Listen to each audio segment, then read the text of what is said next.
The coffee mug slipped from my fingers, shattering against the marble floor as I watched my husband Marcus guide a blonde woman through our front door with the kind of tenderness he hadn't shown me in months. "Elena, this is my wife Victoria," he said casually, as if introducing a business associate rather than the woman who'd shared his bed for 12 years. "Victoria, meet Elena. She'll be staying in our guest room for a while." The woman smiled at me with practiced sweetness, her manicured hand resting possessively on Marcus's arm. "Thank you so much for letting me stay, Victoria. Marcus has told me wonderful things about your hospitality." What she didn't know was that I owned not just our penthouse apartment, but the entire 30-story building we were standing in. Before we jump back in, tell us where you're tuning in from, and if this story touches you, make sure you're subscribed, because tomorrow I've saved something extra special for you. My name is Victoria Chen Williams, and until that moment, I thought I understood the boundaries of betrayal. I was wrong. Standing in the foyer of what I'd believed was our shared sanctuary, watching my husband install his mistress in our guest room, I realized that some violations are so profound they actually create opportunities. I'm a commercial real estate developer, though Marcus had always introduced me as his wife first, developer second, as if my professional achievements were merely decorative additions to my primary role as his spouse. Over the past decade, I'd quietly built a portfolio worth over $50 million, specializing in luxury residential properties and mixed-use developments throughout downtown Seattle. The Grandview Tower, where we lived, had been my first major solo project. I'd designed every detail, from the imported Italian marble in the lobby to the smart home systems in each unit. Marcus knew I owned the building, of course, but he'd grown so comfortable with our arrangement that he'd apparently forgotten this crucial detail when planning his domestic reorganization. Elena Martinez was everything I wasn't. Where I was methodical and precise, she seemed spontaneous and carefree. Where I wore tailored business suits and minimal jewelry, she favored flowing dresses and statement pieces that caught the light when she moved. She was 28 to my 36, a fact I'd gleaned from her animated conversation about her recent graduate school graduation. She worked as a marketing coordinator for a tech startup, which explained how she'd met Marcus at one of his networking events. What it didn't explain was how we'd arrived at this surreal moment where my husband was moving his mistress into our home with my apparent consent. "The guest room has a wonderful view of Elliott Bay," I heard myself saying, my voice operating independently of my spinning thoughts. "I'm sure you'll be comfortable there." Marcus beamed at me as if I'd just solved a complex logistical problem rather than agreed to house his affair partner. "Victoria's always been incredibly understanding," he told Elena, squeezing her shoulder. "She knows how important it is to help people through difficult transitions." Difficult transitions. That was apparently how Marcus categorized Elena's need for temporary housing, after what she described as a sudden roommate situation. The details were vague, but the solution was crystal clear. Rather than helping Elena find her own place or offering to pay for a hotel, Marcus had decided that our guest room was the perfect solution. The audacity was breathtaking, but what struck me more was how natural it seemed to him. This wasn't a moment of panic or desperation. This was Marcus operating according to some internal logic where his wants automatically became everyone else's obligations. I excused myself to clean up the broken coffee mug, using the moments in the kitchen to process what had just occurred. Through the service window, I could see Marcus giving Elena a tour of the common areas, his hand occasionally touching her back or arm with casual familiarity. They moved together with the easy intimacy of people who'd been sharing more than conversation, and I found myself cataloging the small gestures that revealed the true nature of their relationship. The way Elena automatically stepped aside to let Marcus lead, the way he anticipated her questions before she asked them, the way they both carefully avoided looking toward the kitchen where I was sweeping up pieces of my favorite mug. My phone buzzed with a text from my assistant, Rebecca. "The Morrison project contracts are ready for your review. Should I schedule the signing for tomorrow?" I stared at the message, thinking about the irony. In 6 hours, I was supposed to finalize the purchase of another downtown property, expanding my portfolio into the luxury hotel market. My professional life was hitting new heights, just as my personal life was revealing depths of dysfunction I'd never imagined possible. I responded quickly. Yes, schedule for 10 a.m. I'll be ready. At least in business, people said what they meant, and meant what they said. Contracts had clear terms, obligations were explicitly stated, and violations had predetermined consequences. If only marriage came with the same transparency. When I returned to the living room, Marcus and Elena were admiring the floor-to-ceiling windows that showcased the Seattle skyline. The view really is incredible, Elena was saying, her voice filled with genuine appreciation. I can see why you love living here, Marcus nodded enthusiastically. Victoria has excellent taste. She chose this place. Chose was an interesting word choice, considering I'd designed and developed the entire building, but I let it pass. There would be time later to clarify the details of my involvement in our living situation. Elena's going through a tough time, Marcus explained, turning to include me in their conversation. Her roommate bailed on their lease with no notice, and the rental market is impossible right now. I told her we had plenty of space and wouldn't mind helping out a friend. Friend. Another interesting word choice. I studied Elena's face, looking for any sign that she understood the true nature of her relationship with my husband. What I saw was genuine gratitude mixed with slight embarrassment, as if she truly believed this was a generous gesture from a married couple, rather than something much more complicated. How long are you thinking of staying? I asked, keeping my tone conversational rather than confrontational. Elena glanced at Marcus before answering. Hopefully just a few weeks. I'm looking at apartments, but you know how competitive everything is downtown. Marcus jumped in quickly. There's no rush. We want Elena to find the right place, not just settle for anything available. We want. As if this decision had been mutual. As if I'd been consulted about turning our home into a temporary shelter for my husband's mistress. I wondered if Elena had any idea that she was being used as a pawn in whatever game Marcus was playing, or if she was a willing participant in this elaborate deception. I really appreciate this, Elena said, addressing me directly. I know having a house guest can be disruptive, especially when you don't know them well. I promise I'll try to stay out of your way. The sincerity in her voice was almost painful. Either Elena was an exceptional actress, or she genuinely had no idea that she was anything more than a friend in need that Marcus was helping. Given my husband's talent for compartmentalizing his life, I was beginning to suspect it might be the latter. That evening, after Marcus had helped Elena settle into the guest room and departed for what he claimed was a business dinner, I found myself alone with my thoughts and a bottle of wine in my home office. The irony of the situation wasn't lost on me. I was sitting in a building I owned, in a penthouse I'd designed, drinking wine from a cellar I'd curated, while my husband's mistress slept in a guest room I'd furnished. Every stick of furniture, every piece of art, every carefully chosen detail represented my taste, my money, my vision. Yet somehow, I felt like a stranger in my own space. I pulled out my laptop and began. Preparing and narrating this story took us a lot of time. So if you are enjoying it, subscribe to our channel. It means a lot to us. Now, back to the story. Reviewing the building's lease agreements and HOA documents, looking for anything that might be relevant to my current situation.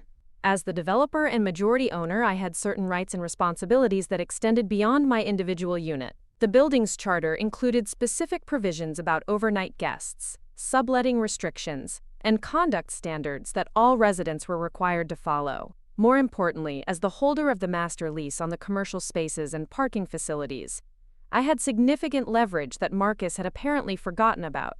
My phone rang, interrupting my legal research. Rebecca's name appeared on the screen, which was unusual for this time of evening. Victoria, I'm sorry to call so late, but I just received some interesting information about the Morrison Hotel property. It seems there might be a competing offer from a group represented by Marcus's firm. I felt my stomach drop. The Morrison property was a historic hotel that I'd been pursuing for 8 months, planning to convert it into luxury condominiums. It would be the crown jewel of my portfolio, and I'd structured the deal carefully to ensure a smooth acquisition. What kind of competing offer? I asked, though I suspected I already knew the answer. It's unclear, but apparently Marcus mentioned to the seller's agent that he might have investors interested in keeping it as a hotel rather than converting to residential. He suggested they hold off on finalizing anything until he could present an alternative proposal. My blood ran cold. Marcus knew every detail of my Morrison project because I'd shared my business plans with him over dinner for months. He'd listened to my excitement about the conversion possibilities, my financial projections, my timeline for completion. Now it seemed he was using that information to sabotage my deal. "Rebecca, I need you to call Jonathan Morrison first thing tomorrow morning. Tell him I'm prepared to increase my offer by 10% if we can close by the end of the week. And get me a meeting with our legal team to discuss competitive interference." I hung up feeling a familiar surge of determination. In business, when someone tried to undermine you, the solution was simple. You outmaneuvered them. I spent the next hour reviewing Marcus's financial disclosures from our marriage, documents I'd filed away and forgotten about until tonight. What I found was illuminating. Despite his successful career in commercial real estate brokerage, Marcus's personal assets were surprisingly modest. His income was substantial but irregular, dependent on commission-based deals that could vary wildly from quarter to quarter. Our lifestyle, including this penthouse, was largely funded by my development business and investment portfolio. Marcus contributed to household expenses, but the major assets, including our home, were in my name alone. This arrangement had been his suggestion when we'd married. "You're the real estate expert," he'd said at the time. "It makes sense for you to handle the property investments while I focus on building my client base." I'd thought it showed wisdom and trust. Now I realized it might have been strategic convenience. Marcus enjoyed the lifestyle my success provided while maintaining the flexibility to make financial decisions without my oversight. Around midnight, I heard Elena moving around in the guest room, probably settling in for her first night in what she believed was a generous arrangement between friends. I wondered what Marcus had told her, about our marriage, about me, about the nature of their relationship. Did she know she was sleeping with a married man? Or had Marcus crafted some elaborate story about our separation, our open marriage, our mutual understanding about outside relationships? Given what I'd observed about his capacity for deception, nothing seemed impossible. The next morning, I woke to the sound of laughter from the kitchen. Through my bedroom door, I could hear Marcus and Elena chatting over what sounded like breakfast preparation.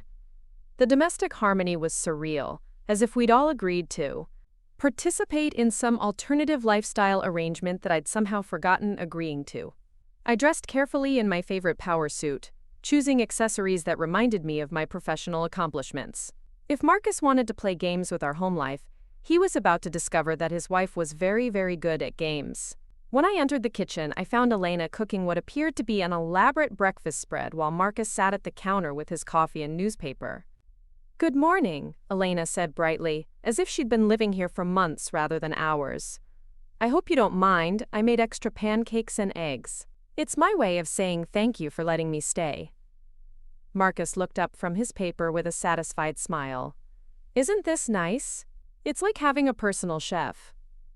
I accepted a plate of food and sat across from my husband, studying his face for any sign of awareness about how bizarre this situation was. What I saw was contentment, as if he'd successfully solved some complex logistical problem and was enjoying the fruits of his clever planning. "Elena was just telling me about her job search," Marcus said, cutting into his pancakes. "I think I might have some connections that could help her find something better than her current position." "That's generous of you," I replied, taking a bite of eggs that were, admittedly, excellent. "What kind of work are you looking for, Elena?" She launched into an enthusiastic description of her career goals, her interest in sustainable marketing practices, her hopes for finding a position with a company that aligned with her values. As she spoke, I found myself genuinely liking her despite the circumstances. Elena was intelligent, articulate, and passionate about her work. Under different circumstances, we might have been friends. "Victoria owns several businesses," Marcus said, as if just remembering my professional existence. "Maybe she could offer some advice about the Seattle market." Elena turned to me with interest. "What kind of businesses?" This was the opening I'd been waiting for. "I'm a commercial real estate developer. I specialize in luxury residential properties and mixed-use developments. In fact, I developed this building." Elena's eyes widened. "You developed the Grandview Tower? That's amazing. I've walked past this building so many times and admired the architecture. You must be incredibly successful." Marcus shifted uncomfortably in his chair, perhaps remembering for the first time in months that his wife was more than just a convenient source of domestic stability. "Victoria's done very well for herself," he said with the tone of someone discussing a distant acquaintance rather than a spouse. "She has a real talent for identifying profitable properties." "It's more than just identifying them," I corrected gently. "I design them, finance them, build them, and manage them. The Grandview Tower represents about 4 years of my life from concept to completion." Elena was looking between Marcus and me with growing curiosity, as if she was beginning to understand that our dynamic was more complex than she'd initially realized. "That's incredible," she said sincerely. "I had no idea I was staying in a building designed by my host. This is like getting a behind-the-scenes tour from the architect." Marcus stood abruptly, checking his watch with exaggerated concern. "I hate to interrupt, but I need to get to the office early today. Big client meeting." He kissed Elena on the cheek with casual familiarity, then leaned over to kiss my forehead with the perfunctory affection of a longtime spouse. "You two enjoy getting to know each other." After Marcus left, Elena helped me clear the breakfast dishes, moving around the kitchen with the efficiency of someone comfortable in domestic spaces. "Your husband is wonderful," she said as we loaded the dishwasher. "He's been so helpful during this whole roommate disaster.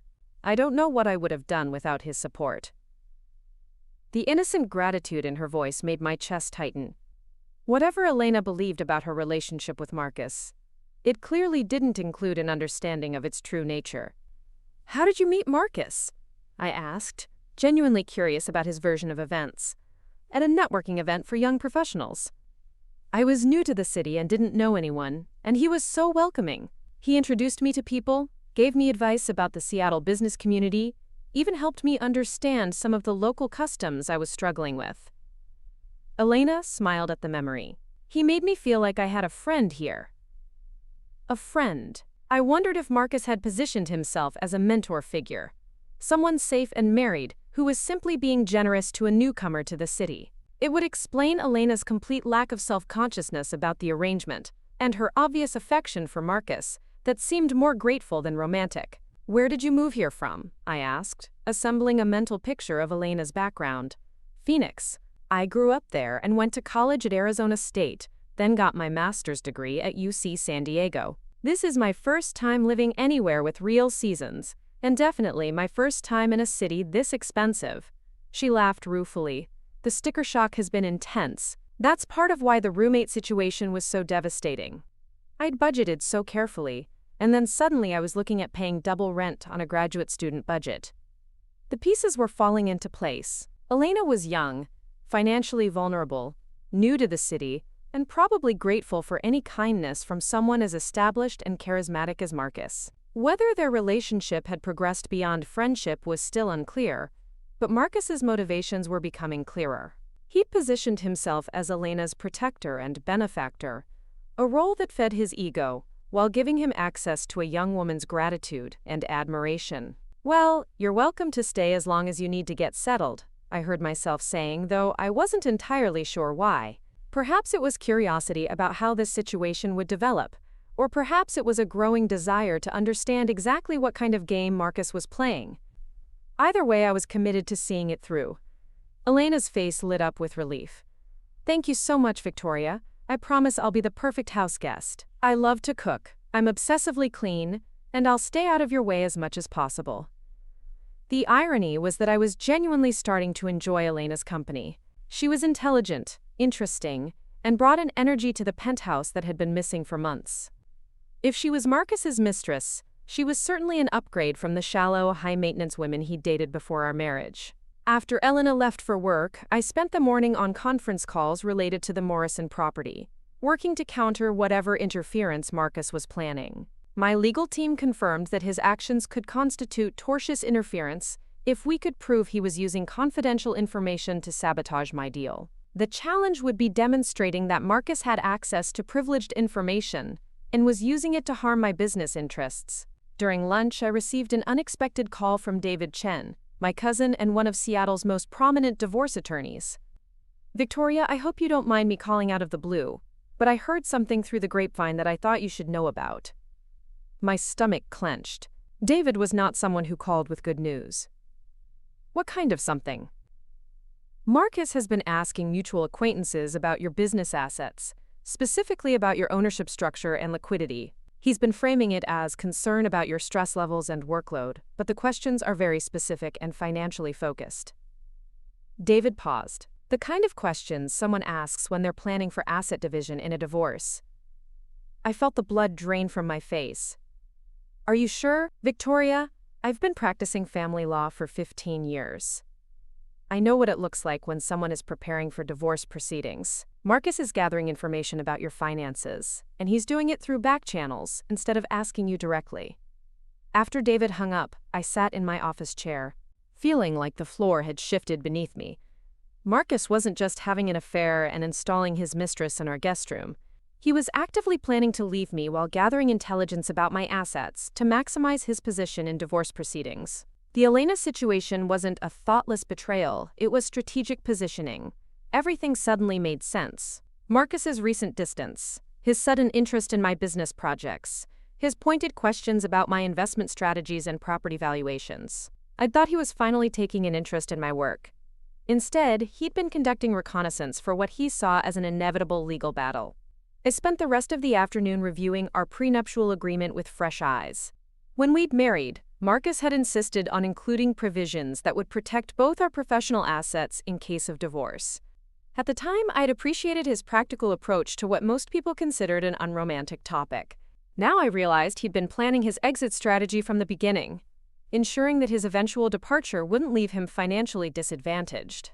What Marcus had apparently forgotten, or perhaps never fully understood, was the extent of my asset growth during our marriage. The prenuptial agreement protected assets we'd each brought into the marriage, but everything I'd built since then, including the Grandview Tower and my entire development portfolio, would be subject to community property laws. If Marcus wanted to play financial chess, he was about to discover that his wife was a grandmaster. That evening, Elena returned from job hunting with updates about several promising interviews and a bag of groceries she'd bought to make dinner for all of us. I thought I'd try making my grandmother's chile rellenos, she announced, unpacking ingredients in the kitchen. It's probably nothing like what you're used to, but Marcus mentioned you might enjoy trying something different. I found myself wondering what else Marcus had mentioned about me, about our marriage, about his plans for our future. As Elena began preparing what was clearly going to be an elaborate meal, I realized that whatever game Marcus was playing, Elena was an unwitting participant rather than a conscious conspirator.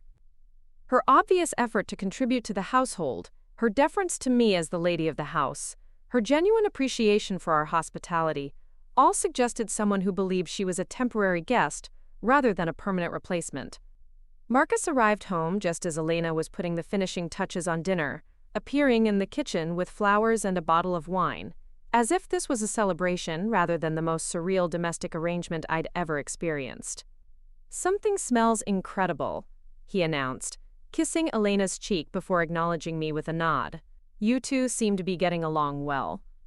As we sat down to dinner, I found myself studying Marcus with the analytical detachment I usually reserved for business negotiations. He was charming and attentive to Elena, asking about her day and listening to her stories with apparent genuine interest. With me, he was polite but distant, treating me like a roommate whose presence was tolerated rather than welcomed. The contrast was subtle but unmistakable. "Elena's been telling me about her job interviews," I said, watching Marcus's reaction. "It sounds like she might have some excellent opportunities." Marcus's smile flickered almost imperceptibly. "That's great news, though there's no rush to find something immediately. We want Elena to find the right fit, not just any position." There it was again. We. As if Marcus and I were united in our desire to keep Elena comfortable and unemployed in our guest room indefinitely. I wondered if Marcus had considered the practical implications of his plan, or if he was simply making decisions based on immediate gratification without thinking about long-term consequences. "Actually," Elena said, serving herself more rice, "one of the positions sounds perfect. It's with a sustainable development firm that works on green building projects. The salary would be enough for me to afford my own place downtown, and the work aligns exactly with my values." Marcus's fork paused halfway to his mouth. "Which firm?" Elena named a company I knew well, one of my competitors in the luxury development market.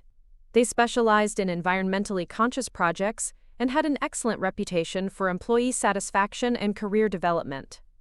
"That's a wonderful company," I said sincerely. "Their projects are innovative, and their work culture is supposed to be exceptional." "You'd be lucky to work there." Marcus was looking between Elena and me with an expression I couldn't quite read. "Don't you think Elena should consider all her options before committing to anything? The job market is so competitive right now." Elena nodded thoughtfully. "You're probably right. I just got excited because it seems like such a perfect fit." She turned to me. "Victoria, since you know the industry, do you think I should wait and see what other opportunities come up?" I found myself at a crossroads. I could encourage Elena to take the job, which would remove her from our home but also remove her from whatever protection my presence provided. Or I could encourage her to wait, which would prolong this bizarre arrangement but also give me more time to understand Marcus's true intentions and protect Elena from whatever manipulation he was orchestrating. "I think you should trust your instincts," I said finally. "If the position feels right, and the company has a good reputation, those are strong indicators. But it's also worth considering what you want from your living situation. Are you looking for temporary stability while you explore the city? Or are you ready to put down roots and build a life here?" Elena considered the question seriously. "I'd love to put down roots. Phoenix never felt like home, and San Diego is too expensive to really settle into. Seattle feels different, more like a place where I could build something lasting." Marcus's jaw was tight, though he was trying to maintain his pleasant expression. Building something lasting takes time. There's no need to rush into major commitments. After dinner, Elena insisted on cleaning up while Marcus retreated to his study for what he claimed were urgent client calls. I helped Elena with the dishes, using the time to learn more about her background and her relationship with my husband. "Marcus has been such a mentor to me," she said as we loaded the dishwasher. "I've never had someone take such an interest in my career development. Most of the men I've met since moving here have been more interested in dating than actually helping." Mentor. The word choice was interesting and somewhat reassuring.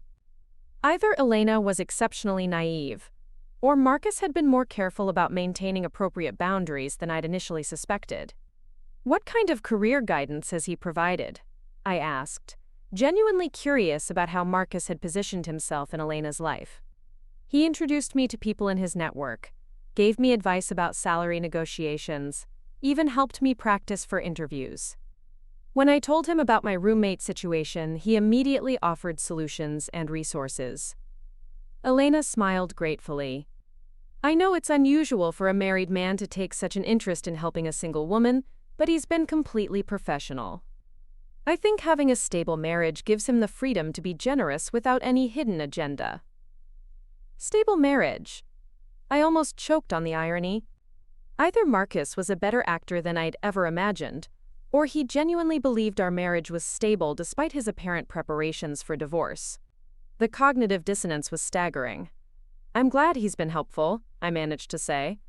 "Marcus can be very generous when he wants to be." Elena nodded enthusiastically. "He talks about you all the time, always with such respect and admiration. He says you're the smartest person he knows and that he's lucky to have such an accomplished partner." This was definitely not what I'd expected to hear. If Marcus was planning to leave me, why was he praising me to Elena? If Elena was his mistress, why was he emphasizing the strength of our marriage? The more I learned about their relationship, the more confused I became about Marcus's actual intentions. That night, after Elena had gone to bed and Marcus had finished his calls, I found him in our bedroom reading through what appeared to be financial documents. "Busy day?" I asked, noting the serious expression on his face. Marcus looked up with a start, quickly closing the folder he'd been reviewing. "Just some client paperwork. Nothing too exciting." I sat on the edge of the bed, studying his face in the lamplight. "David Chen called me today." Marcus's expression didn't change, but I noticed his hands tighten almost imperceptibly on the folder. "Oh? What did David want?" "He'd heard through mutual friends that you've been asking questions about my business assets. He was concerned that something might be wrong." Marcus set the folder aside and turned to face me directly. Victoria, I've been worried about you. You've been working incredible hours, taking on more and more projects, putting tremendous pressure on yourself. I wanted to understand the scope of what you're managing so I could be more supportive. The explanation was plausible, even thoughtful, but something in his tone suggested rehearsal rather than spontaneity. What kind of support are you thinking about? I asked. Marcus reached over and took my hand, his touch warm and familiar despite everything that had happened. Maybe we could hire additional staff for your business, or bring in partners to share the workload. You don't have to carry everything alone. Partners. The suggestion sent alarm bells ringing in my head. Bringing in partners would mean sharing control and profits, potentially diluting my ownership in ways that could be very advantageous for Marcus in divorce proceedings. I appreciate the concern, but I'm not interested in partners right now. I like having complete control over my projects. Marcus nodded as if he'd expected this response. I understand. Just promise me you'll consider getting more help if the stress becomes overwhelming. He kissed my forehead with the same perfunctory affection he'd shown that morning. I want you to be happy and healthy, Victoria. That's all I've ever wanted. As Marcus settled into bed beside me, I lay awake thinking about the contradictions in everything I'd observed and heard. Elena believed Marcus was a generous mentor in a stable marriage. Marcus claimed to be concerned about my well-being, while apparently preparing for divorce. I owned the building where this entire drama was playing out, yet somehow felt like I was the one person who didn't understand the rules of the game being played. Tomorrow, I decided, I would start taking a more active role in understanding exactly what Marcus was planning.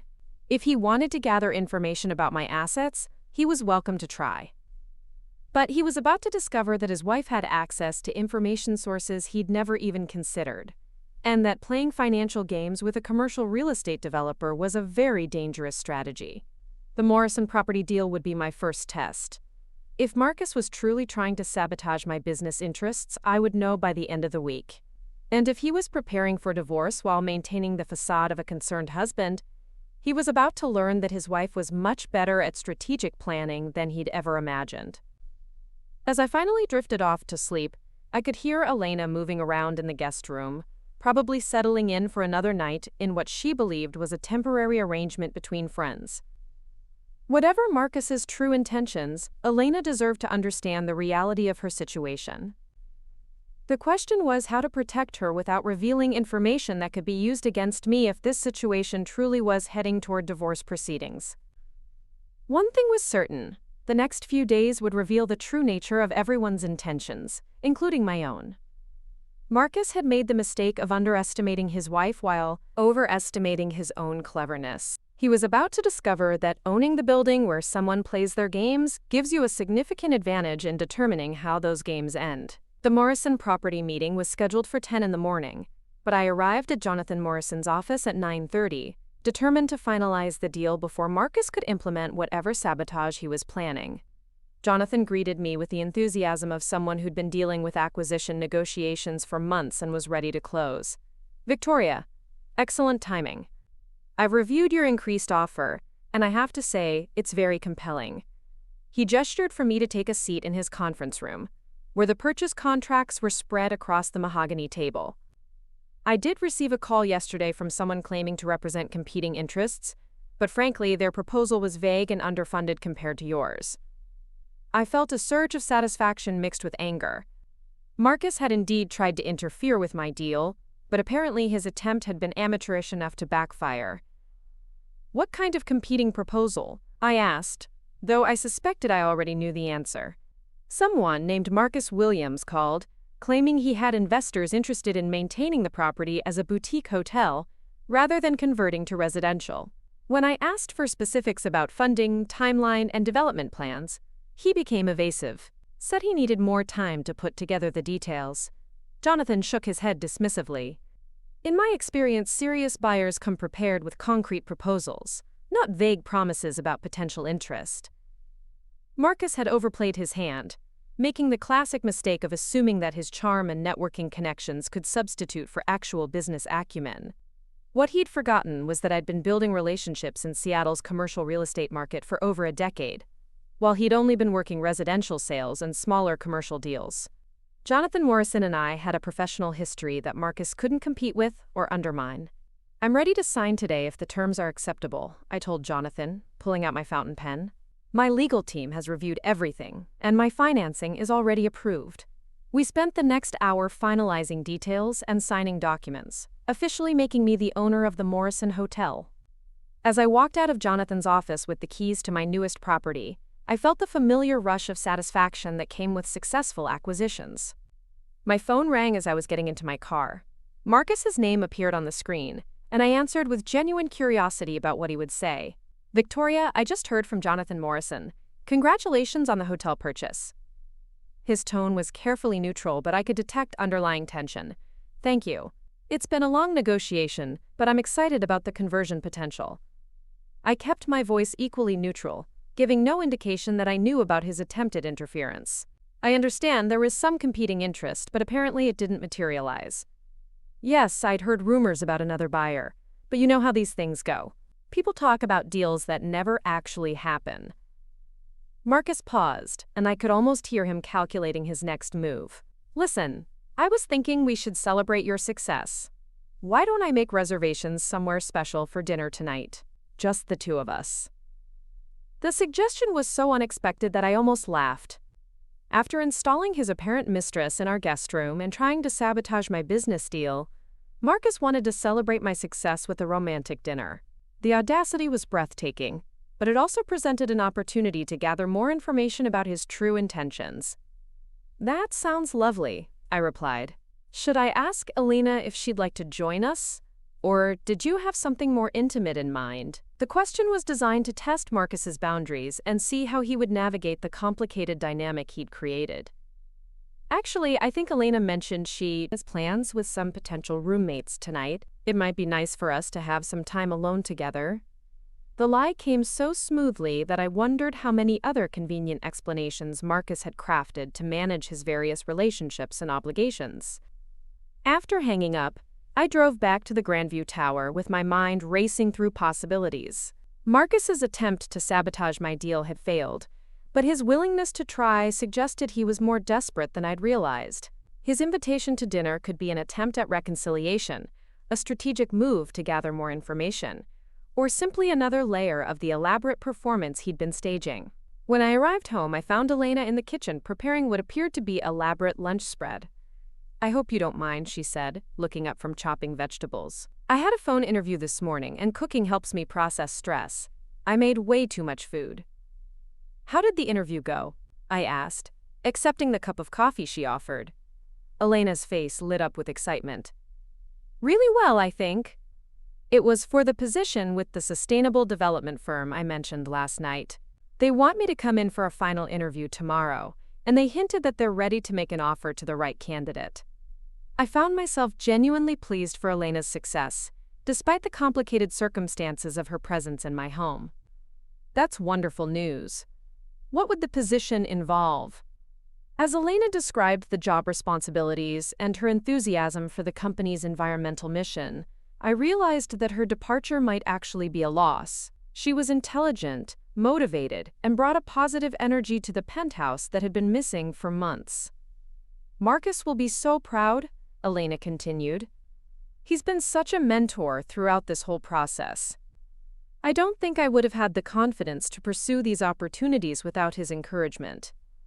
The genuine gratitude in her voice reinforced my growing belief that Elena was an unwitting participant in whatever game Marcus was playing rather than a conscious conspirator. "Speaking of Marcus, he mentioned you have plans tonight?" I asked casually.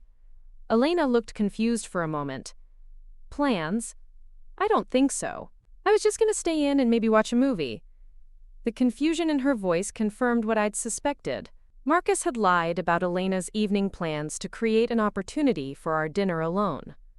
"He and I are going out to dinner, and he thought you might be busy, but you're welcome to join us if you'd like." I watched Elena's reaction carefully, looking for any sign of jealousy or possessiveness that might indicate romantic feelings for Marcus. What I saw instead was polite declination mixed with what appeared to be relief.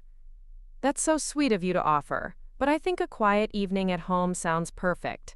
You two should enjoy your celebration dinner.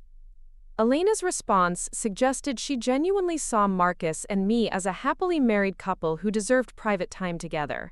Either she was an exceptional actress, or Marcus had been very careful about maintaining appropriate boundaries. That afternoon, I spent several hours at the Morrison Hotel with my architect and contractor, discussing renovation plans and conversion timelines. The building had excellent bones and incredible potential, but it would require significant investment and careful planning to achieve my vision. As I walked through the elegant but dated rooms, I found myself thinking about the irony of Marcus's failed sabotage attempt.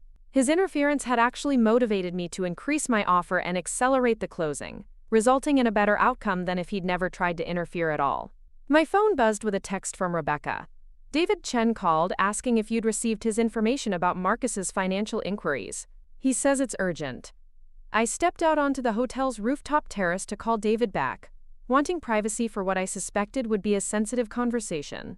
Victoria, I'm glad you called. I've been doing some discreet investigating based on our conversation yesterday, and I found some concerning information.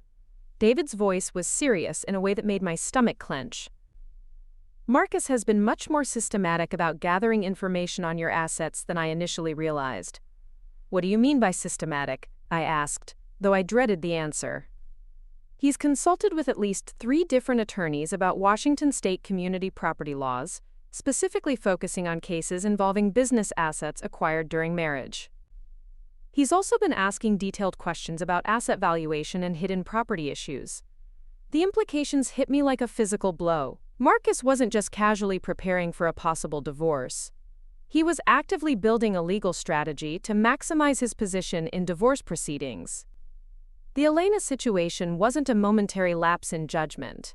It was part of a larger plan to restructure his life while protecting his financial interests. David, I need to ask you something confidentially. If Marcus were to file for divorce, what would his likely strategy be regarding my business assets? There was a pause while David considered the question. Given the timing of your asset acquisition and the community property laws in Washington, he would have a strong claim to half of everything you've built during the marriage.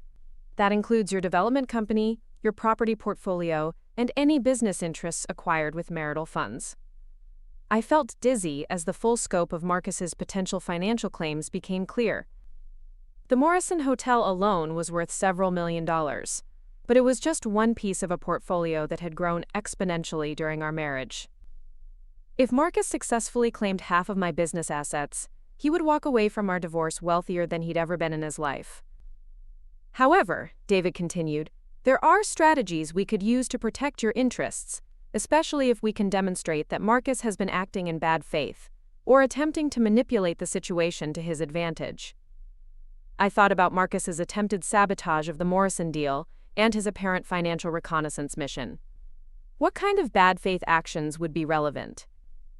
Interference with business operations, attempts to devalue assets, fraudulent statements about marital harmony while secretly preparing for divorce. The key would be documenting a pattern of deceptive behavior designed to improve his position at your expense. David paused again. Victoria, I have to ask, do you think Marcus is planning to file for divorce soon? The question forced me to confront what I'd been avoiding acknowledging. I think Marcus is planning to leave me, but he's trying to position himself strategically before making any official moves. The question is how much time I have to protect myself. We spent another 20 minutes discussing legal strategies and documentation requirements before David had to leave for another appointment. As I drove home from the Morrison Hotel, I found myself looking at my marriage with the cold, analytical perspective I usually reserved for business negotiations. Marcus had been playing a long game, positioning himself for maximum financial gain while maintaining the facade of a devoted husband. The Elena situation was probably designed to give him emotional support and validation, while he prepared for the inevitable confrontation with me. What Marcus had underestimated was my own capacity for strategic thinking, and my willingness to fight for what I'd built. If he wanted to turn our marriage into a business transaction, he was about to discover that his wife was much better at business than he was. When I arrived home, I found Elena in the living room with her laptop, apparently researching the company where she'd interviewed. She looked up with a smile as I entered. How was your hotel visit? Marcus mentioned you'd bought a new property. The casual mention of Marcus discussing my business with Elena triggered another wave of anger, but I kept my expression neutral. It went well. The renovation will be challenging, but the potential is enormous. I sat down across from Elena, studying her face as I spoke. Did Marcus mention anything else about my business projects? Elena shook her head. Not really. He just said you'd been working on a big deal, and that he was proud of your success. Proud? The word choice was interesting, considering Marcus's apparent efforts to sabotage that same success. Either he was compartmentalizing his actions to an extraordinary degree, or he was simply lying to Elena about his feelings regarding my professional achievements. Elena, can I ask you something personal? She nodded encouragingly. What do you think about the arrangement we have here? Does it seem normal to you for a married couple to invite a single woman to stay in their guest room indefinitely? Elena considered the question carefully before answering. Honestly, it seemed unusual at first, but Marcus explained that you both believe in helping people through difficult transitions. He said it was part of your shared values about community and generosity. She paused, looking slightly embarrassed. I did wonder if there might be some awkwardness, but you've both been so welcoming that I stopped worrying about it. Marcus had crafted a narrative that positioned the arrangement as evidence of our strong marriage and shared values, rather than something that might indicate problems or inappropriate relationships. It was actually quite clever, turning a potentially suspicious situation into proof of marital harmony and mutual trust. I'm glad you feel comfortable here, I said sincerely. How much longer do you think you'll need to stay? Elena's expression brightened. Actually, if I get the job tomorrow, I could probably afford to move out within a couple of weeks. I know this is temporary, and I don't want to overstay my welcome. A couple of weeks. That timeline suggested Marcus hadn't been planning for Elena to become a permanent addition to our household, which raised new questions about his long-term strategy. If he was preparing for divorce, why would he encourage Elena to find employment and move out? Unless he was planning to leave with her, or unless their relationship was more complicated than I'd initially assumed. Marcus arrived home at 6, carrying flowers and a bottle of expensive wine, as if this was a genuine celebration rather than part of whatever elaborate performance he was staging. Are you ready for our big night out? He asked, kissing my cheek with practiced affection. I made reservations at Canlis. Canlis was Seattle's most prestigious restaurant, the kind of place Marcus chose when he wanted to impress clients or mark significant occasions. The choice reinforced my suspicion that this dinner was more than just a casual celebration of my business success. That sounds wonderful, I replied, accepting the flowers with a smile that felt increasingly forced. Should I dress formally? Marcus nodded enthusiastically. Definitely, I want tonight to be special. As I went upstairs to change, I could hear Marcus and Elena chatting in the kitchen, their conversation too quiet for me to make out specific words but warm and familiar in tone. I chose a black cocktail dress that Marcus had always admired, paired with the diamond earrings he'd given me for our 5th anniversary. If this dinner was going to be some kind of confrontation or manipulation attempt, I wanted to remind him of what he was potentially giving up. As I applied my makeup, I found myself wondering if this might be the last time I prepared for a romantic evening with my husband. When I came downstairs, Marcus was waiting in the foyer, wearing his best suit and the cologne I'd bought him for Christmas. He looked handsome and successful, the kind of man who would have no trouble attracting attention from other women if he were single. The thought sparked a fresh wave of anger as I realized he might already be planning for exactly that scenario. You look beautiful, Marcus said, offering me his arm with the gallantry that had charmed me when we were dating. Elena, we'll see you later tonight. Elena waved goodbye from the kitchen, where she was cleaning up her lunch preparations. Have a wonderful dinner. You both deserve a nice evening out. The ride to Canlis was filled with Marcus's enthusiastic commentary about my Morrison Hotel acquisition and his suggestions for renovation approaches. His apparent excitement about my success would have been touching if I hadn't known about his attempts to sabotage the deal. The cognitive dissonance was staggering, watching him celebrate an achievement he'd actively tried to prevent. I've been thinking about your expansion plans, Marcus said as we walked into the restaurant. You're taking on so much, and I worry about the stress level. Have you considered bringing in partners to share the workload? The suggestion was almost word for word what he'd said the night before, reinforcing my suspicion that he'd been rehearsing this conversation. I prefer maintaining control over my projects, I replied as we were seated at a table overlooking Elliott Bay. Partners complicate decision-making and dilute profits. Marcus nodded as if he understood, but I could see him processing my response for strategic implications.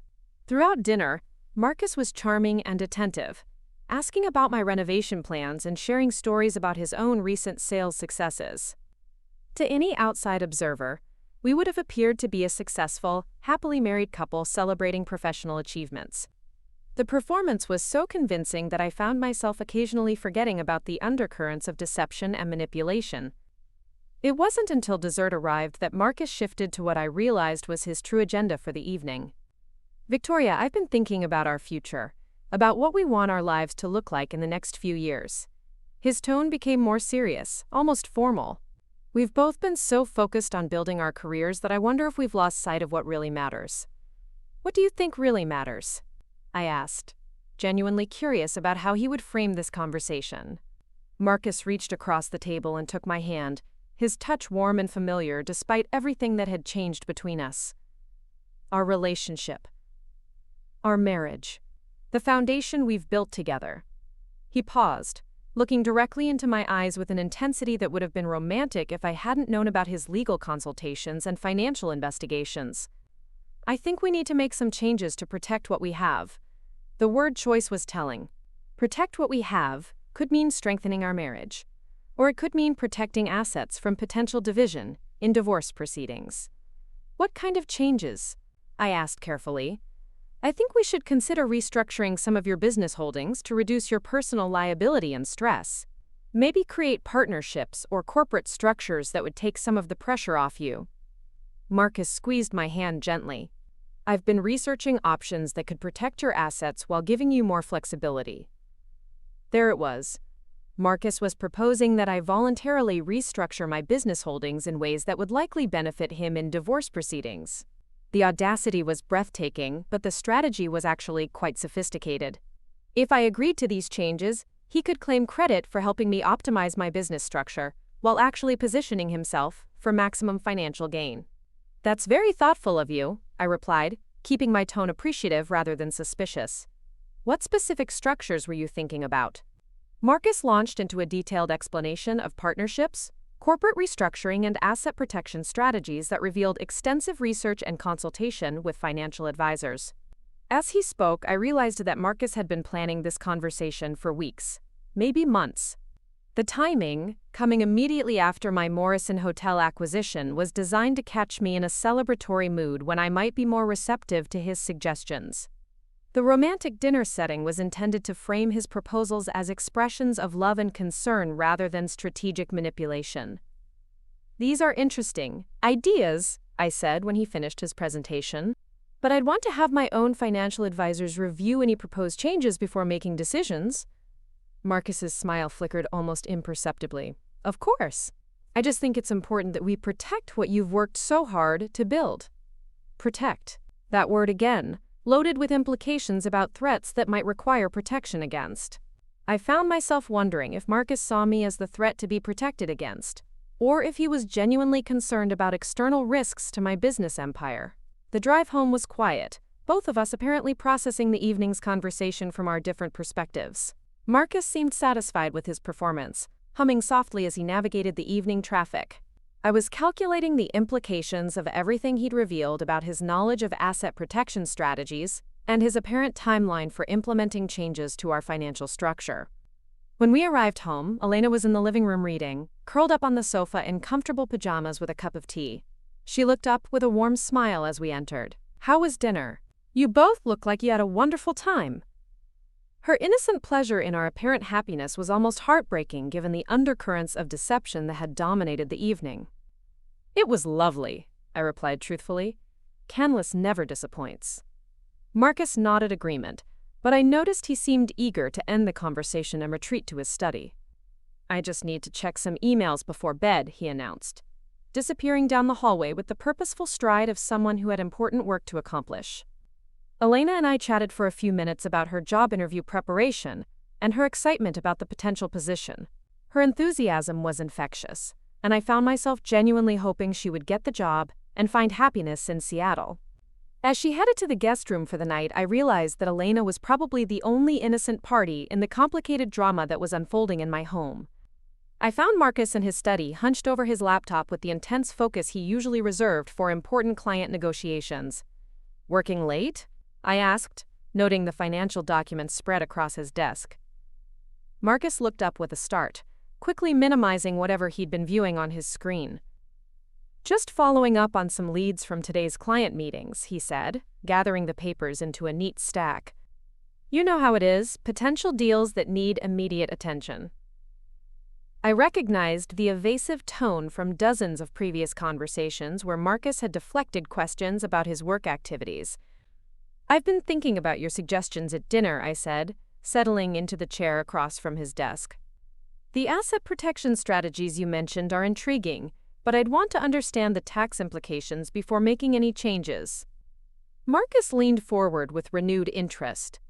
"I actually have some preliminary research on that topic. Would you like me to show you what I've found?" For the next hour, Marcus walked me through spreadsheets and legal documents that demonstrated remarkably sophisticated understanding of complex financial structures. His research was thorough, and his proposals were strategically sound, which made his apparent motivations even more disturbing. Marcus wasn't just planning to leave me, he was planning to leave me in a way that would maximize his financial gain while minimizing mine. "This is impressive work," I said when he finished his presentation. "How long have you been researching these options?" Marcus smiled with obvious pride in his thoroughness. "A few months. I know how hard you work, and I wanted to find ways to help you optimize your business structure." A few months. That timeline meant Marcus had been planning this restructuring proposal since before Elena's arrival, possibly since before his attempts to sabotage my Morrison Hotel deal. The level of premeditation was staggering, suggesting a level of strategic thinking I'd never credited Marcus with possessing. As I prepared for bed that night, I found myself looking at my reflection in the bathroom mirror and seeing a stranger. The woman staring back at me had spent 12 years building a life with someone who had apparently been planning to dismantle that life for months, possibly years. The betrayal was so comprehensive that it transcended simple infidelity or financial disagreement. Marcus was already in bed when I joined him, reading a novel with the casual contentment of someone who'd accomplished important goals during the day. "Tonight was nice," he said without looking up from his book. "We should do that more often." "Yes," I agreed, settling under the covers beside him. "We should definitely do that more often." As Marcus turned off his lamp and settled into sleep, I lay awake staring at the ceiling and planning my next moves. If Marcus wanted to play strategic games with our marriage and my business assets, he was about to discover that his wife was much better at strategy than he'd ever imagined. The next morning brought unseasonably warm weather, and Elena's excited preparations for her final job interview. She emerged from the guest room looking professional and confident, wearing a navy suit that complemented her coloring perfectly. "Wish me luck," she said, accepting the coffee I offered with hands that trembled slightly with nervousness. "You don't need luck," I replied sincerely. "You're qualified, prepared, and enthusiastic. They'd be foolish not to hire you." Elena's smile was radiant with gratitude and determination. "Thank you for saying that." Marcus gave me the same pep talk last night when I was freaking out about interview questions. Marcus had apparently spent time coaching Elena after our dinner, helping her prepare for the job that would take her away from our guest room. The contradiction was puzzling until I realized that Marcus might actually want Elena to succeed professionally, while remaining emotionally dependent on his support and guidance. After Elena left for her interview, I called Rebecca to schedule a meeting with my entire professional team. "I need to review all my business structures and asset protection strategies," I told her. "Schedule meetings with our financial advisor, our tax attorney, and David Chen. I want a comprehensive analysis of my current holdings and recommendations for optimization." "Is this related to the Morrison Hotel acquisition?" Rebecca asked. "Should I include expansion planning in the scope?" I considered the question carefully. Include expansion planning, but focus primarily on asset protection and risk management. I want to understand every possible scenario for protecting what I've built. The meetings with my professional team revealed both encouraging and concerning information. My business assets were substantial and well-structured, but there were vulnerabilities that a sophisticated legal challenge could exploit. More importantly, my advisors confirmed that several of Marcus's proposed restructuring strategies would indeed benefit him significantly in divorce proceedings, while potentially exposing me to increased liability and reduced control. These proposals are professionally crafted, David Chen observed, reviewing the documents Marcus had shown me. Whoever prepared these recommendations understands both business optimization and family law implications. This is an amateur hour. The revelation that Marcus had access to sophisticated legal and financial advice explained the quality of his strategic planning. He wasn't working alone in developing his approach to our marriage and my assets. The question was whether he was consulting with advisors who understood his true intentions, or whether he'd managed to get professional advice while concealing his actual motivations. That afternoon, Elena returned from her interview glowing with excitement and clutching a bouquet of flowers she'd bought to celebrate. "I got the job," she announced, practically dancing into the kitchen where I was reviewing property management reports. They offered me the position on the spot, with salary that's even higher than I'd hoped for. I felt genuine happiness for Elena's success, mixed with curiosity about how Marcus would react to this development. That's wonderful news. When do you start? Elena's excitement was infectious as she described her new responsibilities and the company's commitment to environmental sustainability. I start Monday, which means I can begin apartment hunting this weekend. I should be able to move out within 2 weeks, just like I promised. She paused, her expression becoming more serious. I can't thank you and Marcus enough for everything you've done. This opportunity wouldn't have been possible without your generosity and his mentorship.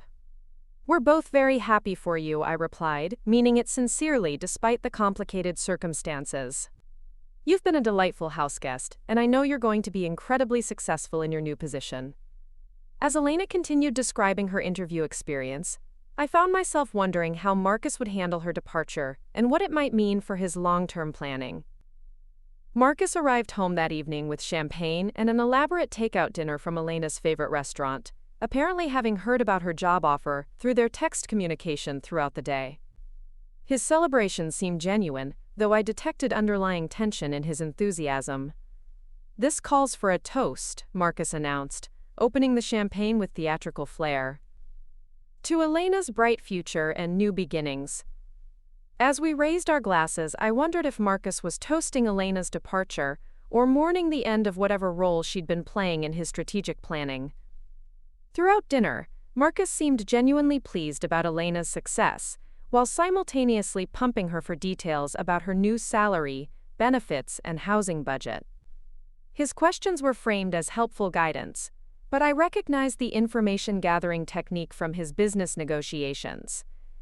Have you started looking at apartments? Marcus asked as we finished the elaborate meal he'd provided. Elena nodded enthusiastically. I have appointments to see several places this weekend. The salary increase means I can afford something much nicer than what I was originally considering. You should be careful not to overextend yourself financially, Marcus cautioned, his tone protective rather than controlling. The first year in a new job can be unpredictable, and you want to maintain financial flexibility. Elena nodded seriously, clearly taking his advice to heart. After Elena retired to her room to research neighborhood options for apartment hunting, Marcus and I cleaned up the dinner dishes together in comfortable silence. The domestic routine felt normal despite everything that had changed between us, and I found myself momentarily nostalgic for the easier days of our marriage. Elena seems excited about her independence, I observed, watching Marcus's reaction carefully. He nodded with what appeared to be genuine pride.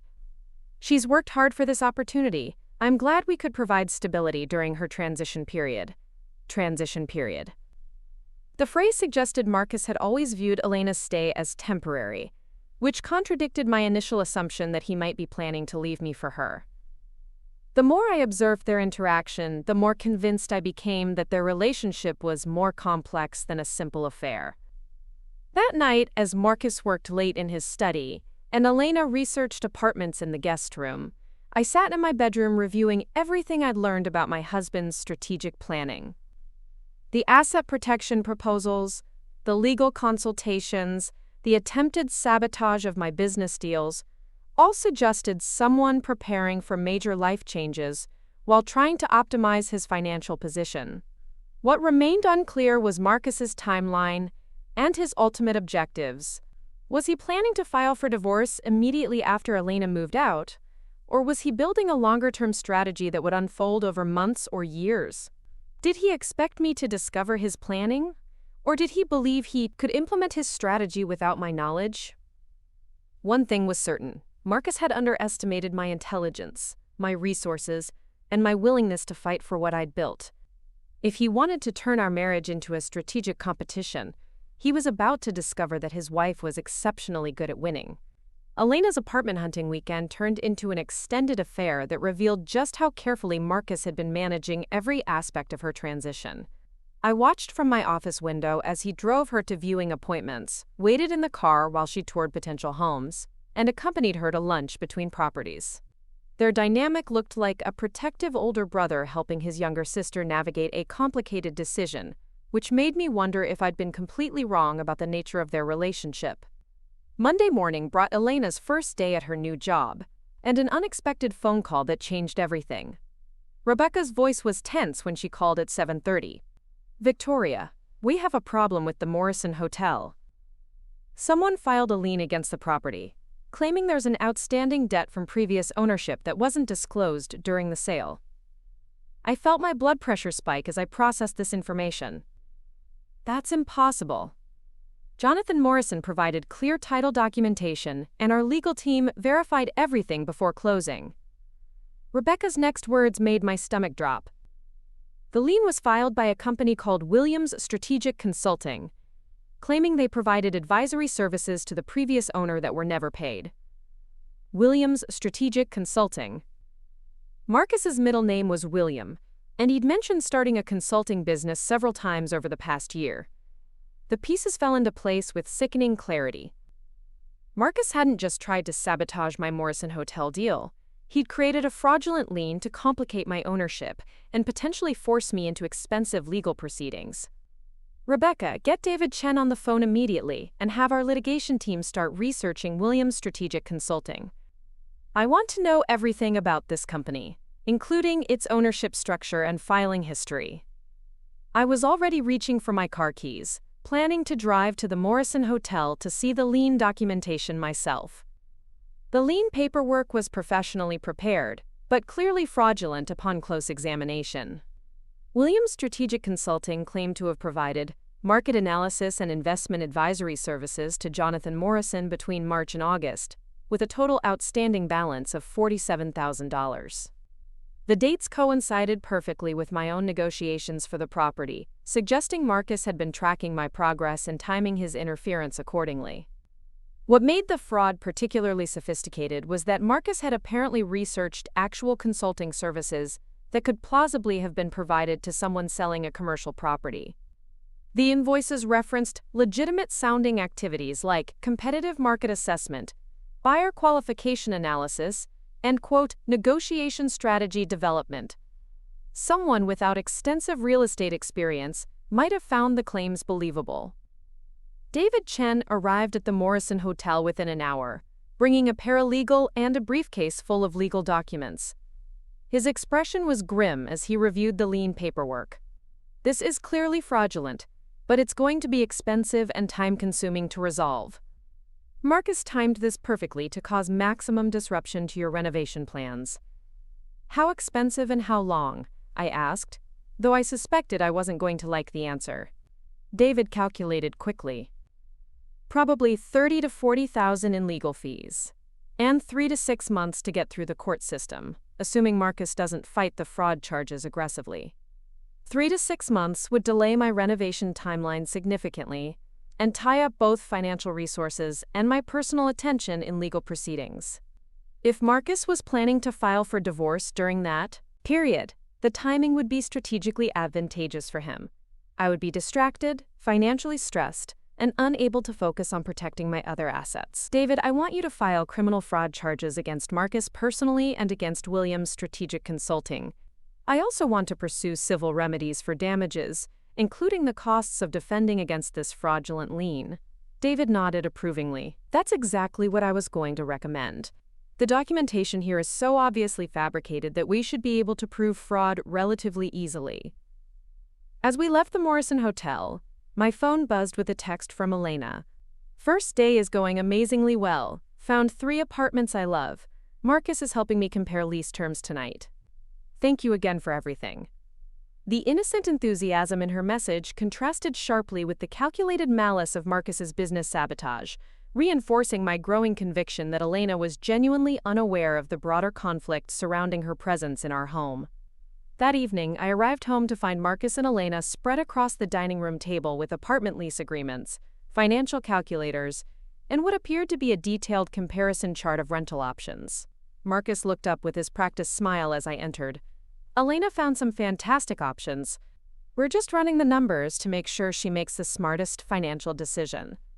How thoughtful of you to help with such detailed analysis, I replied, noting how Marcus had positioned himself as Elena's financial advisor while simultaneously defrauding me through fake consulting claims. The irony was almost too perfect to be accidental. Elena beamed with gratitude. Marcus is being so thorough about helping me understand all the lease terms and hidden costs. I never would have thought to negotiate some of these clauses. As she described Marcus's guidance about security deposits, utility arrangements, and lease renewal options, I realized he was providing genuinely valuable advice while maintaining his role as her protector and mentor. Which apartment are you leaning toward? I asked, genuinely curious about Elena's preferences. She pointed to a lease agreement for a downtown loft with exposed brick walls and large windows. This one is perfect. It's close to my new job, has character, and the rent fits comfortably within my budget. Marcus nodded approvingly. I think that's an excellent choice. The building has good management, the neighborhood is safe, and the lease terms are fair. As he spoke, I found myself marveling at his ability to compartmentalize his behavior. The same man who was helping Elena make responsible financial decisions had just filed fraudulent legal documents designed to harm my business interests. After Elena went to her room to call her parents with updates about her job and apartment, Marcus and I found ourselves alone in the kitchen for the first time since the lien crisis had erupted. How was your day? He asked with apparent casualness, but I detected underlying tension in his question. Interesting, I replied, watching his face carefully. I discovered that someone filed a fraudulent lien against the Morrison Hotel, claiming unpaid consulting fees. The company is called Williams Strategic Consulting. Have you ever heard of them? Marcus's expression remained carefully neutral, but I noticed his hands tighten almost imperceptibly around his coffee mug. That sounds terrible. Do you know who's behind it? The false concern in his voice was almost insulting given the obviousness of his involvement. We're investigating, but my legal team thinks we'll be able to trace the fraud relatively quickly. Apparently, whoever filed the lien made some amateur mistakes that will make them easy to identify. I kept my tone conversational rather than accusatory, wanting to see how Marcus would respond to the implied threat. I hope you catch whoever did this, Marcus said with convincing sincerity. That kind of interference with legitimate business deals is unconscionable. His ability to express outrage about his own actions while maintaining a straight face was actually impressive in its audacity.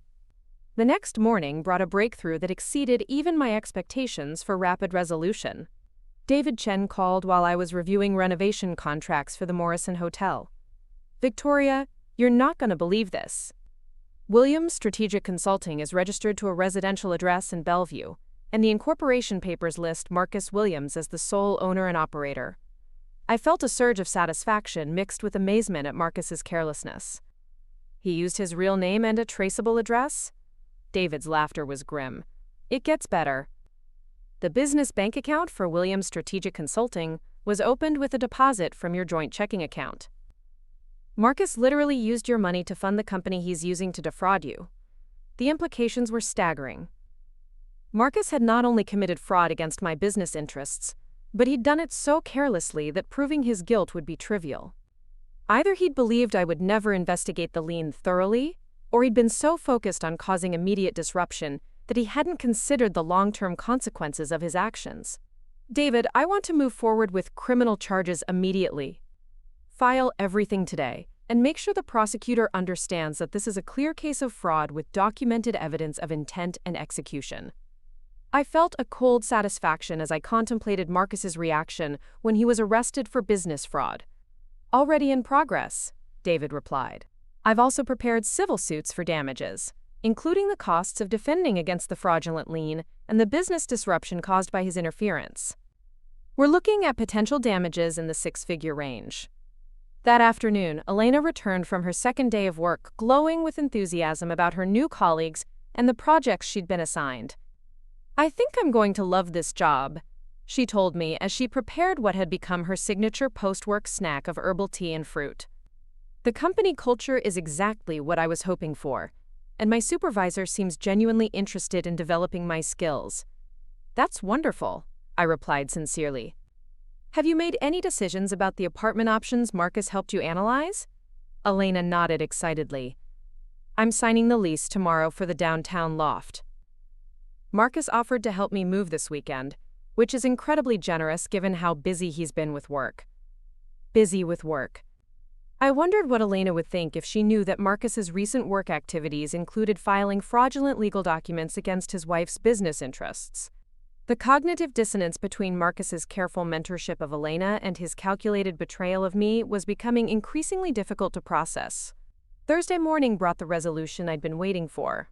Rebecca called at 8:15, with barely contained excitement.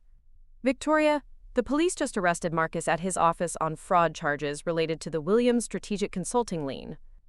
It's going to be all over the local business news within hours.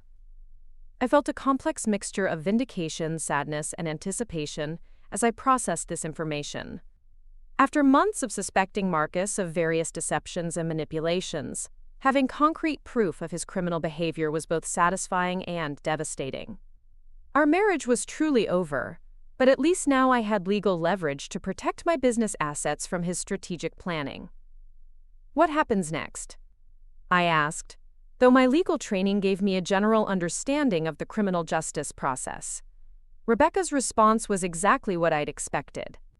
He'll be arraigned today, probably released on bail, and then it becomes a matter of negotiating plea agreements or preparing for trial. David says the evidence is so clear that Marcus will probably want to settle quickly. I spent the rest of the morning fielding phone calls from colleagues and business partners who'd heard about Marcus's arrest through Seattle's tight-knit commercial real estate community. The general consensus was shock at Marcus's apparent criminal behavior, mixed with sympathy for my position as both victim and spouse of the perpetrator. Elena's reaction when she arrived home that afternoon was exactly what I'd expected. She burst through the front door with tears streaming down her face and a smartphone clutched in her trembling hands. Victoria, I just saw the news about Marcus. There has to be some mistake. He would never do anything dishonest. I guided Elena to the living room and poured her a glass of water while she sobbed about the impossibility of Marcus being involved in business fraud. Her distress was genuine and heartbreaking, confirming my belief that she'd been completely unaware of Marcus's criminal activities. Elena, I know this is shocking and painful, I said gently. Marcus has been living a very complicated life, and apparently some of his business decisions have been questionable.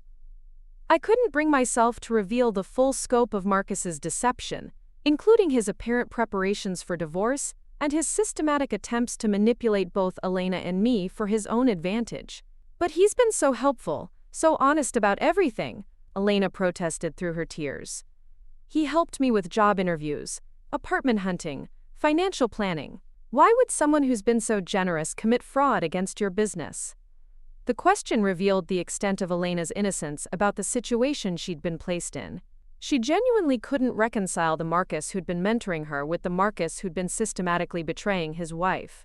The compartmentalization that had allowed Marcus to maintain both relationships simultaneously had been so complete that Elena had never suspected the contradictions in his behavior. Sometimes people make poor decisions when they're under stress, I offered, not wanting to shatter Elena's faith in human nature entirely. The important thing now is that we both move forward with our lives and our plans. Elena nodded miserably, clearly struggling to process the collapse of her understanding of Marcus's character. Marcus returned home that evening looking haggard and defeated, his usual confidence replaced by the stunned expression of someone whose carefully constructed plans had imploded spectacularly. Elena immediately rushed to offer support and comfort, while I watched from the kitchen doorway with clinical interest in his response to her concern. "I'm so sorry you had to hear about this through the news," Marcus told Elena, accepting her embrace with what appeared to be genuine gratitude. "Everything's going to be fine, but there might be some complications while the legal issues get resolved." His ability to minimize his criminal behavior as mere complications was characteristic of his tendency to avoid taking responsibility for his actions. "Is there anything I can do to help?" Elena asked earnestly. "Maybe I could provide character references or testimony about your integrity." Marcus's expression shifted almost imperceptibly, and I realized he was calculating whether Elena's support could be useful for his legal defense, or whether it might complicate his situation further. "That's very kind of you, but I think it's better if you focus on your new job and apartment rather than getting involved in my business problems," Marcus replied with careful gentleness. "The best thing you can do is continue building your independent life here in Seattle." Independent life. Even facing criminal charges, Marcus was still encouraging Elena to establish herself professionally and financially in ways that would make her less dependent on his support. The contradiction between his criminal behavior toward me and his genuine mentorship of Elena remained one of the most puzzling aspects of the entire situation. Over the weekend, Elena moved into her downtown loft with help from Marcus and several co-workers from her new job. I watched from my office window as Marcus loaded Elena's belongings into a rented truck, his movements careful and deliberate despite the legal crisis surrounding him. Even under these circumstances, he was fulfilling his promise to help Elena transition to independent living. The apartment viewing I'd arranged for myself was scheduled for Sunday afternoon, a penthouse unit in a building I'd developed 3 years earlier. The decision to move out of the Grandview Tower wasn't driven by legal necessity, since I owned the building and could easily maintain possession of our current home. Instead, I wanted the psychological satisfaction of starting fresh in a space that had never been contaminated by Marcus's presence or deception. The new penthouse was everything I'd hoped for when I'd designed the building. Floor-to-ceiling windows showcased panoramic views of Elliott Bay and the Olympic Mountains, while the open floor plan and modern fixtures created an atmosphere of sophisticated elegance. Most importantly, it was mine alone. Purchased with money Marcus had never touched and designed according to my personal vision rather than our shared compromises. Monday morning brought Elena's 3rd week at her new job, and Marcus's first appearance in court for arraignment on the fraud charges. David Chen accompanied me to the hearing, where we watched Marcus plead not guilty to charges that we both knew he couldn't possibly defend against successfully. "He's going to want to negotiate a plea agreement," David whispered as Marcus conferred with his attorney. "The evidence is too clear for him to risk going to trial." I nodded, feeling oddly detached from the proceedings. The man standing before the judge bore little resemblance to the charming, confident person I'd married 12 years earlier. After the hearing, Marcus approached me in the courthouse corridor, with his attorney flanking him like a bodyguard. "Victoria, I know you're angry, but we need to talk about resolving this situation in a way that protects both our interests." His tone was carefully neutral, but I could see desperation in his eyes. "I'm listening," I replied, curious about what kind of resolution Marcus thought he could negotiate given the strength of the evidence against him. His attorney stepped forward with the practiced smoothness of someone accustomed to damage control. "Mr. Williams is prepared to accept responsibility for the fraudulent lien and make full restitution for any damages caused to your business interests," the lawyer began. "In exchange, we'd like to discuss the possibility of resolving all outstanding issues between you and your husband through mediation rather than continued litigation." All outstanding issues. The phrase encompassed not just the criminal fraud charges, but also the inevitable divorce proceedings and the asset division that Marcus had been planning for months. He was apparently hoping to negotiate a comprehensive settlement that would minimize both his criminal exposure and his financial losses in divorce court. "I'll consider mediation," I replied after a moment of calculation. "But any agreement would need to include full disclosure of all assets, including any hidden accounts or investments that haven't been previously disclosed." Marcus's face went pale at the mention of hidden assets, confirming my suspicion that the cryptocurrency research and asset protection strategies he'd been pursuing included elements he hadn't shared with me. David and I spent the rest of the week preparing for mediation sessions that would essentially determine the financial and legal resolution of my marriage. The process was surreal, negotiating the dismantling of a 12-year relationship with the same analytical detachment I brought to commercial real estate transactions. Elena's adjustment to her new life proceeded smoothly despite the chaos surrounding Marcus's legal situation. She called me Thursday evening to express gratitude for everything I'd done to help her get settled in Seattle, apparently having processed Marcus's criminal behavior as an isolated mistake rather than a reflection of fundamental character flaws. "I hope you know how much your kindness meant to me during that transition period," Elena said sincerely. "Having a stable place to stay while I found my footing made all the difference in how everything turned out." I found myself genuinely moved by her gratitude, despite the complicated circumstances that had brought us together. "I'm glad everything worked out well for you," I replied honestly. "You've built something good here, and you should be proud of what you've accomplished." As we talked about her job satisfaction and her growing social connections in Seattle, I realized that Elena's success represented the only positive outcome from the bizarre situation Marcus had created. The mediation sessions revealed the full scope of Marcus's financial planning and strategic thinking over the past year.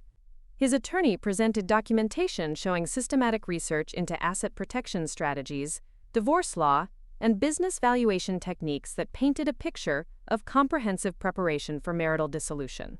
What surprised me most was the extent of Marcus's hidden assets, which included not just cryptocurrency investments, but also business partnerships and real estate holdings I'd never known about.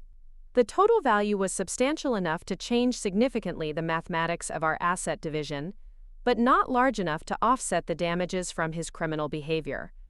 By Friday afternoon, we'd reached a settlement agreement that gave me satisfaction on multiple levels. Marcus would plead guilty to the fraud charges and accept a suspended sentence with community service and restitution payments. In exchange, our divorce would proceed as an uncontested dissolution, with asset division that heavily favored my position due to his criminal behavior and breach of fiduciary duty.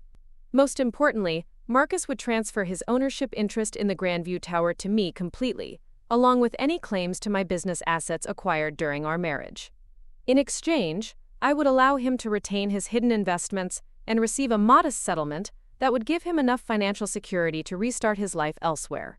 The final irony came 6 months later, when Elena called to invite me to a housewarming party for her downtown loft. She'd decorated the space beautifully and had clearly established a thriving social life among her coworkers and neighbors.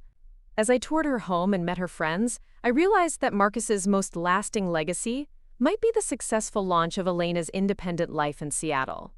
"I heard Marcus moved to Portland," Elena mentioned as we stood on her balcony overlooking the city lights.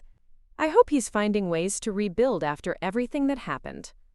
Her capacity for forgiveness and optimism remained remarkable, even after learning the full extent of Marcus's deception and manipulation. "I hope so too," I replied sincerely. Marcus deserved consequences for his actions, but I didn't wish him permanent misery. Our marriage had been built on genuine affection that had been gradually corroded by his increasing self-centeredness and willingness to deceive people who trusted him. As I drove home to my new penthouse that night, I reflected on the unexpected ways that betrayal and conflict had led to positive outcomes. Elena had found professional success and personal independence. I had discovered reserves of strength and strategic thinking that had protected my business empire while freeing me from a marriage that had become more performance than partnership. Marcus had learned that underestimating his wife's intelligence and determination was a costly mistake, while Elena had learned that generosity and resilience could transform temporary displacement into permanent opportunity.